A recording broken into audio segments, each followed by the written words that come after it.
반갑습니다. 우리 오늘 31일차 믿음의 행군 민수기 31일차 수요일 아침 말씀 나누도록 하겠습니다. 오늘 가요 얘기부터 시작하면 안 되는데, 비 오는 수요일엔 빨간 장미를, 이런 말이 노래가 있는데, 오늘 비가 오는지 안 오는지는 제가 미리 녹화하고 있어가지고 잘 모르겠습니다. 자, 오늘 31장은요 미디안과의 전쟁입니다. 그럼 이 미디안과의 전쟁은 하나님께서 모세에게 너가 이제 마지막 전쟁이다 라고 말씀하시는 모세의 마지막 전쟁입니다. 여러분, 모세가 참 전쟁을 많이 했어요. 그렇죠? 애굽에서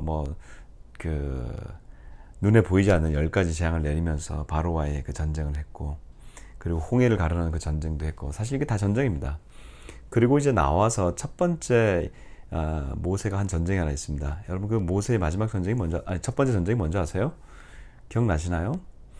모세가 올라가서 산에서 손을 올리면 밑에 있는 사람들이 이기고, 손을 내리면 지니까 아론과 훌이 옆에서 손 잡아서 쫙 올려주는 그러한 전쟁이었습니다. 그게 누구냐 하면 아말렉과의 전쟁이었습니다. 기억나시죠? 이 아말렉 전쟁은 모세의 전쟁에 있어서 굉장히 좀 기념적인 전쟁입니다. 왜냐하면 하나님이 모세를 도우셔서 손을 들면 이기게 하신 전쟁이 바로 이 모세의 아말렉 전쟁이었거든요. 자, 첫 번째 전쟁이 아말렉이고, 그리고 이 아말렉을 하나님이 되게 미워하세요. 그래서 그 이후로도 이스라엘의 대적이 되는데, 이스라엘은 나중에 왕정이 생기고, 그러니까 모세가 지금 3,500년 전 사람인데 500년 뒤에 왕이 생기려 할 때에, 그때가 이제 한 500년 뒤가 사울 왕입니다. 이 사울 왕에게 하나님이 너는 가서 아말렉을 진멸하라, 이런 말씀을 하실 정도로 아말렉은 싫어하십니다. 왜? 애굽에서 나올 때에 그 뒤에서 쳤던 이스라엘을 쳤던 아말렉을 하나님 너무 싫어하셨기 때문에 그 아말렉과 첫 번째 전쟁을 한 겁니다. 자, 이제 모세의 마지막 전쟁이 오늘 31장이에요. 그럼 이 마지막 전쟁은 또 어떤 모습이었을까? 이것도 아주 좀 기괴한 전쟁입니다. 무슨 말이냐면, 미디안 족속과 전쟁을 하라는 거예요. 자, 전쟁 무섭죠? 근데 이 미디안이 왜 하나님의 또 진노를 받느냐? 여러분, 끝나도 끝난 게 아니라는 한 사건이 하나 있었다고 말씀드렸어요. 그게 뭐였어요? 발락과 발람 사건이죠. 기억나세요? 22장부터 23, 24, 그 다음에 25장까지 이르는 발락과 발람의 이 사건. 발락강 모압이 발람 선지자를 불러가지고, 이 사람은 미디안 사람입니다. 발람 선지자를 불러가지고 이스라엘 저주하려고 했으나 이스라엘 저주를 하나님이 축복으로 바꾸셨던 22, 23, 24장. 여기 세 장의 말씀이 있었죠. 그러고 난 다음에 발람이 돌아간 줄 알았어요. 근데 발람이 거꾸로 뭘 넣었어요? 음행이라고 하는, 이 모압 여인들과 이스라엘 백성들과 음행하게 하는 그러한 사건을 넣었어요. 그래서 이제 발람이 그 꾀를 냈어요. 그래서 그 사건으로 인해서 연병으로 이스라엘이 24,000명이 죽습니다. 자, 그것을 좀 기억하고 계시나요? 끝나도 끝난 게 아니다. 그러면 이제 끝났겠지. 근데 아니요. 오늘 내에 끝납니다. 하나님이 이 절기법을 다 얘기해 주시고, 절기 때는 어떻게 제사하는지 다 알려주시고, 그리고 어저께까지 하나님께 어떻게 서원하면 어떻게 갚을 것인가, 이런 부분에 대해서 다 말씀하시고, 이제 다시 현실로 돌아와서 모세야, 너 마지막 전쟁에 미디안, 그 발람, 내가 도저히 못 참겠다. 반드시 미디안을 진멸해라. 이 말씀을 주시면서 미디안 전쟁을 하게 하시는 것이 바로 오늘 이 말씀입니다. 여기서 보니까 8절 보면, 그 죽인 자 외에 미디안의 5왕을 죽였으니 미디안의 왕들은 에위와 레김과 수르와 후르와 레바이며 또 부올의 아들 발람을 칼로 죽였더라. 부올의 아들 발람을 칼로 죽였다. 뭐예요?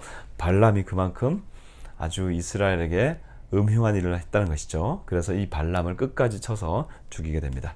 그리고 이제 군대가 나가서 전쟁에 이끌어오니까, 여러분, 이스라엘 백성들이 지금 40년 광야 생활을 하면서 첫 번째로 광야 안에서 이제 승리한 전쟁이에요. 이 전쟁을 하고 나니까 얼마나 좋겠습니까?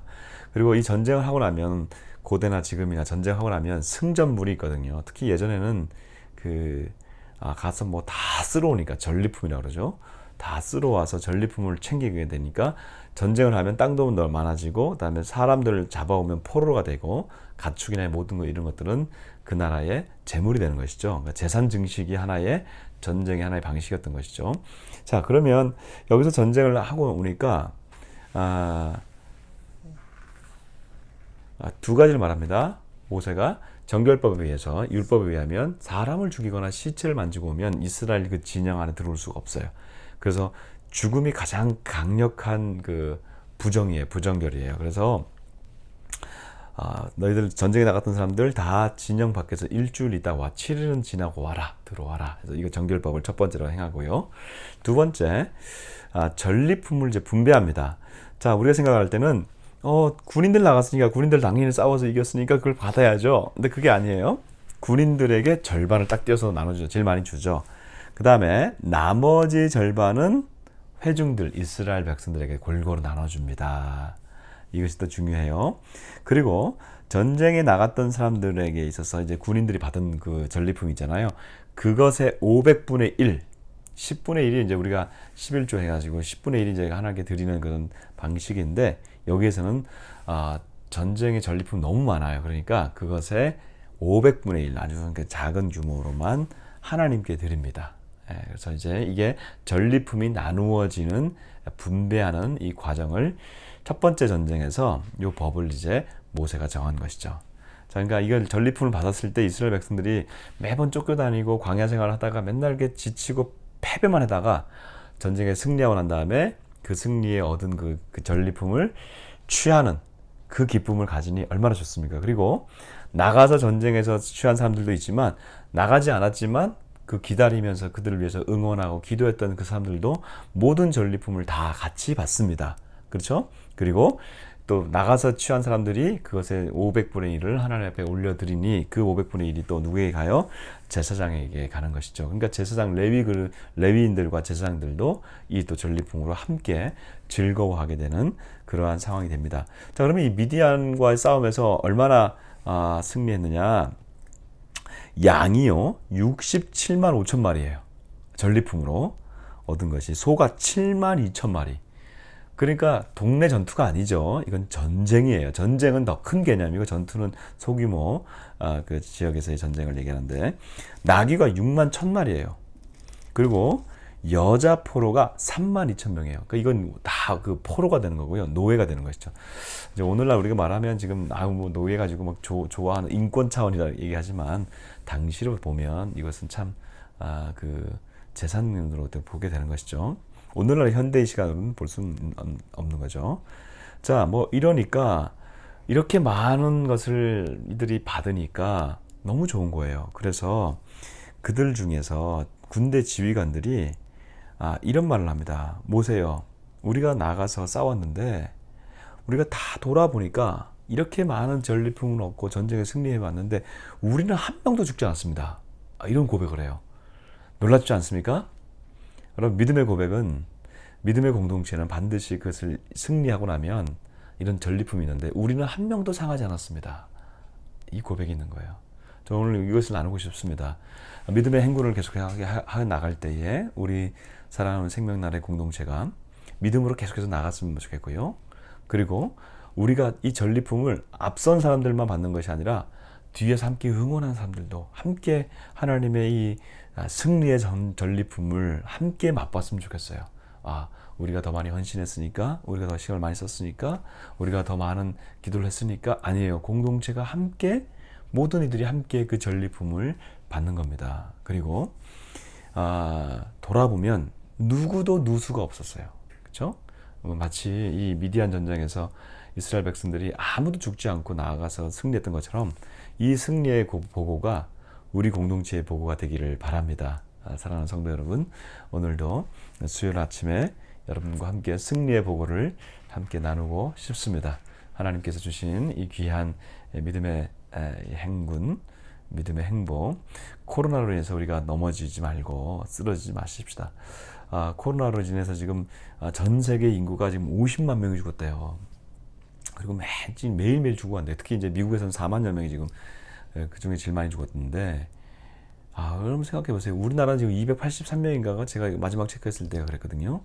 코로나로 인해서 죽는 사람이 별로 없어요. 그런데 지금 미국에서는 지금 4만여 명이 죽어가고 전 세계에서 5만 명이 죽어가고 있다는 것은 50만 명이 죽어가고 있다는 것은 이게 심각한 재앙입니다.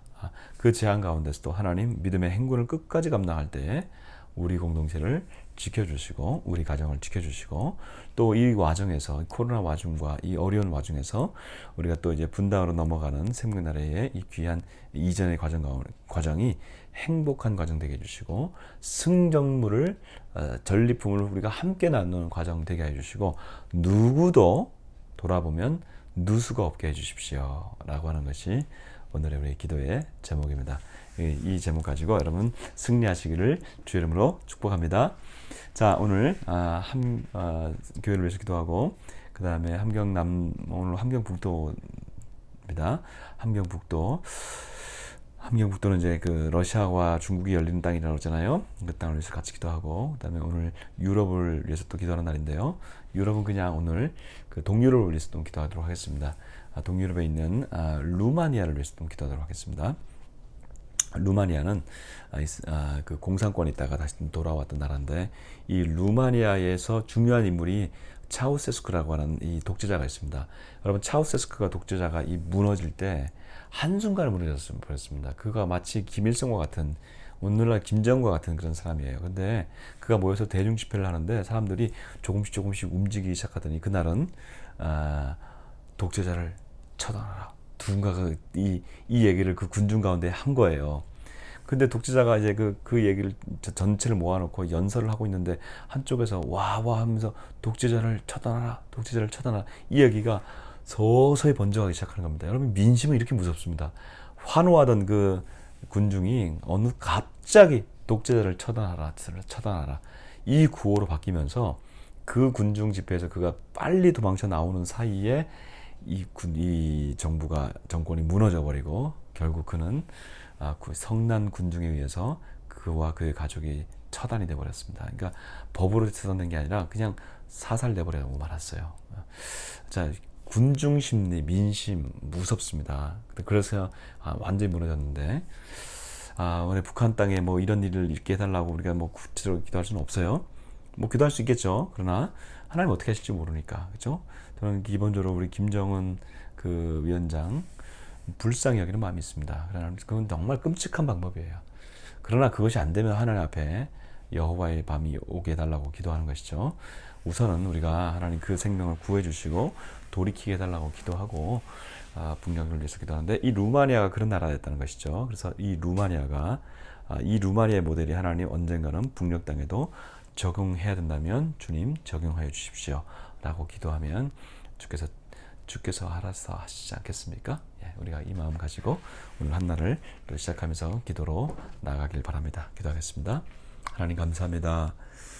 하나님 미디안 땅에 하나님 그 발람 선지자를 결국은 처단하시며 이스라엘에 하나님 2만 4천 명을 죽인 죄의 그 하나님 책임을 물으시는 하나님 아버지, 하나님 음행한 자들 하나님 끝까지 건면을 놔두지 아니하시고 반드시 처벌하시고 죄를 하나님 아버지 물으셨던 하나님, 우리 안에 아버지 죄가 없는지 다시금 돌아보게 하여 주옵시고 공동체의 죄악이 없는지 돌아보게 하여 주옵시고 하나님 우리 공동체가 또 끝까지 하나님 함께 승전물을 취하는 우리들 되게 하여 주옵소서. 하나님 특별히 기도합니다. 이제 교회가 하나님 또 넘어가는 모든 과정이 은혜의 과정 되게 하시고 또 하나님 필요한 모든 물질들 하나님 다 채워주시기를 원합니다. 하나님이여 특별히 기도하는 것은 사랑하는 우리 모든 성도들 위한 가정에 평안함 있게 해주시고 코로나로부터 하나님 다 지켜주시고 우리 교회도 지켜주시고 하나님 특별히 또 북한 땅 함경북도 하나님 열려진 역사 있게 해주시고 하나님 그 루마니아의 그 모델이 하나님 언젠가 북녘 땅 가운데 이 민족 가운데 적용되는 역사 있게 하여 주옵소서. 감사하고 예수님 이름으로 기도드립니다. 아멘.